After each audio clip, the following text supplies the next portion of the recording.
June 15th, 2023, Ohio. A father picks up his Bible, walks through his house, mumbling. Chad knows what's right. His wife says he's scaring her. He smiles, says he's kidding. Then he walks to his gun safe. When police arrive, 3 little boys are dead. Ages 3, 4, and 7. Chad Dorman admitted it right away. No running, no excuses. Here's the scary part. 2 doctors examined him. Both said the same thing. Severe mental illness at the time of the murders. But here's the question nobody wants to answer. Was it evil or was it sickness? Stay with me, because what you're about to learn might change everything you thought you knew about crime. Antisocial Personality Disorder, ASPD. The numbers are insane. Between 46 and 84% of people in prison have it. In normal life, only 2 to 4%.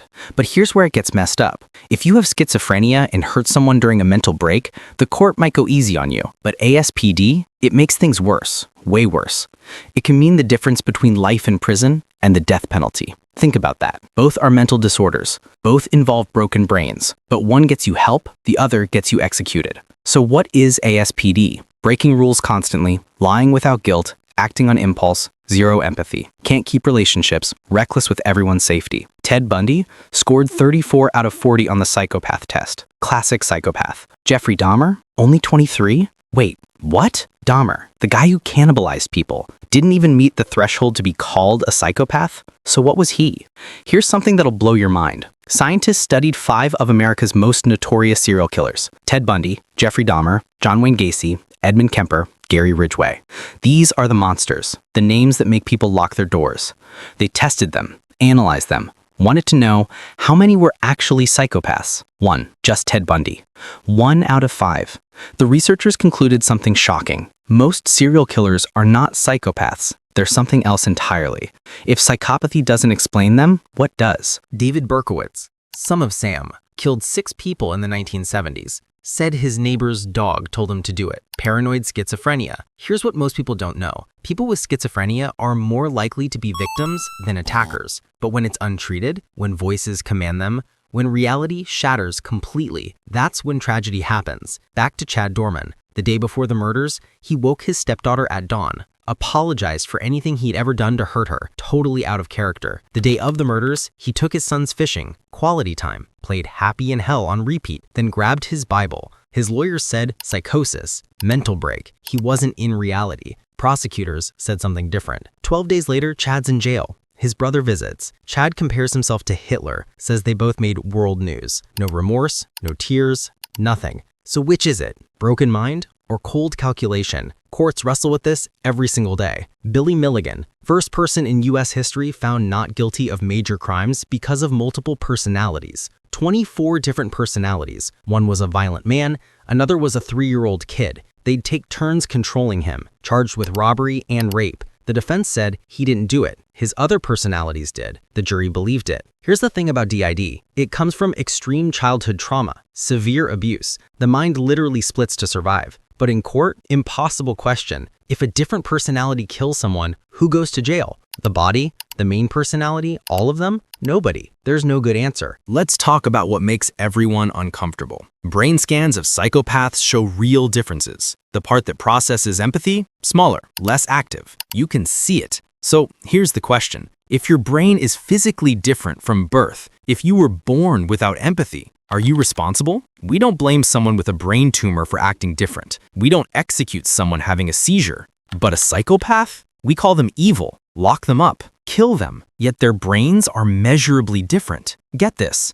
almost 40% of people in prison have mental health problems. In normal life, about 20%. Our prisons are our biggest mental hospitals. That's not an exaggeration, that's a fact. Let that sink in. Chad made a deal in 2024. Life in prison, no parole. Death penalty off the table. His ex-wife agreed with it. The mental illness claims dropped as part of the deal. So we'll never know, psychosis or murder. The answer died with that plea deal. Here's what keeps experts up at night. We can spot warning signs, see brain differences, measure psychopath traits, but we can't predict who'll actually do something. Thousands with ASPD never commit crimes. Thousands with psychopath traits live normal lives. Millions hear voices and never hurt anyone. So why do some cross the line? Childhood trauma? Drugs? Poverty? Society giving up on them? All of it combined? And here's what really matters. Can we fix them? Or should we just lock them away? I don't know what's truly terrifying? It's not the disorders. It's how common they are and how little we do about them.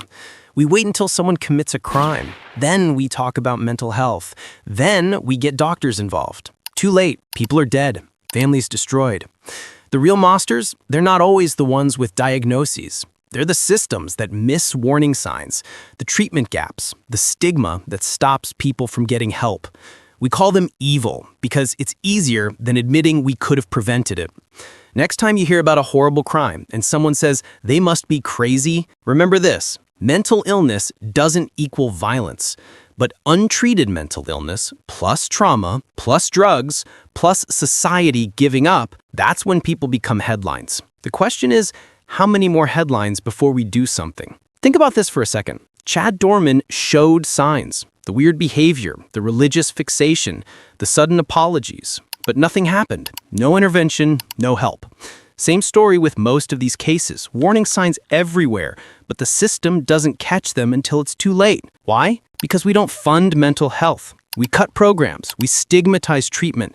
We tell people to tough it out. Then we act shocked when someone snaps. Here's a stat that'll make you angry. It's easier to get a gun than mental health treatment in most of America. Think about that. Someone in crisis can walk into a store and buy a weapon in minutes, but getting a therapy appointment? That's weeks, sometimes months, if you can even afford it. We're doing this backwards. Let's go deeper on something controversial. If brain scans show psychopaths are born different, are they really making a choice to do evil? This gets philosophical fast. Free will versus determinism.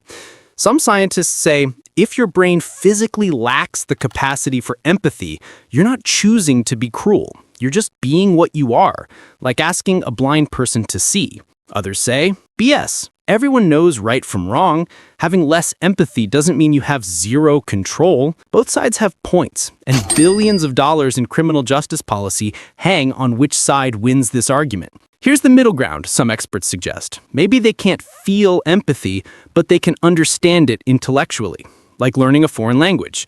They know murder is wrong, even if they don't feel why it's wrong. So they still have responsibility, just different responsibility. It's messy, really messy. Can you actually treat psychopathy, ASPD, these disorders? Short answer, it's complicated. Traditional therapy doesn't work well on psychopaths. Why? Because therapy requires you to want to change. Psychopaths usually don't think anything's wrong with them. But some newer approaches show promise, teaching consequences instead of appealing to empathy, showing them how bad behavior hurts them, not others. Schizophrenia, that's more treatable.